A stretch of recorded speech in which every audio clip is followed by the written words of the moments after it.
Federation of Gujarat petroleum dealers association के president है अरविंद भाई ठक्कर जी।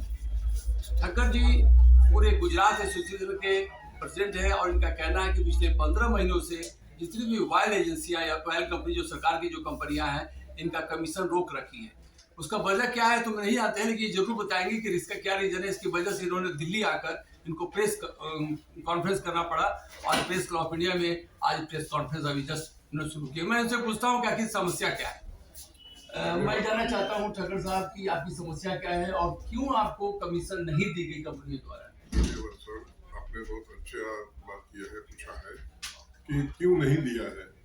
अगर नहीं दिया है तो इनका कारण क्या। यस। अभी ऐसा है कि ये नहीं देने का कोई कारण, न तो पैसा देते हैं न तो कोई कारण देते हैं। ये सबसे बड़ी दुख की बात है।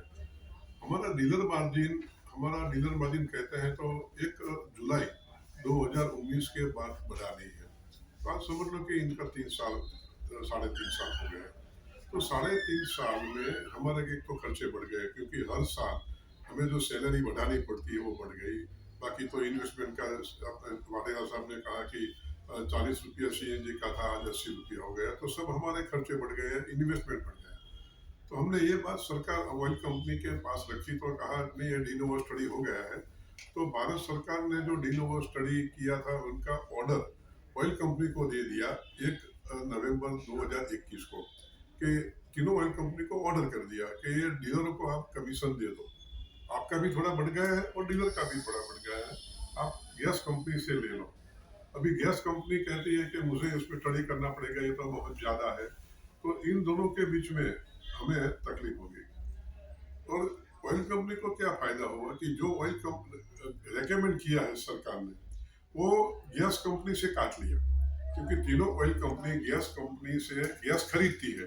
तो जब इनको पैसा देने का आया तो बिना मतलब बाकायदा तो इलीगली पैसा काट के रखा है।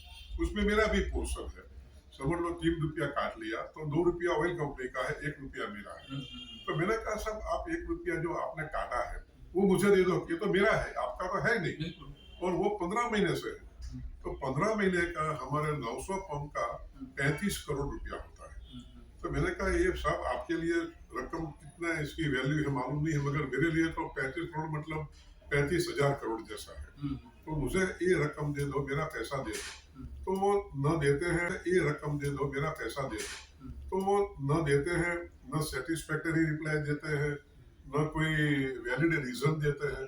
अभी हम पूछते हैं करके ऐसी बहानाबाजी करते हैं जो इसमें हमें संतुष्ट नहीं होता है।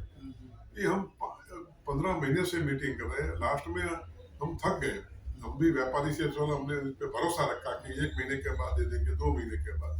अल्टीमेटली आज तक हमें कोई सेटिस्फैक्टरी जवाब नहीं मिला। तो 22 फरवरी को हमने लिख दिया कि अगर 28 तारीख तक हमें पैसा नहीं मिला तो हमारा डीलर मार्जिन का कोई सेटिस्फैक्टरी रिप्लाई भी नहीं मिला तो हम 3 तारीख से बंद कर देंगे।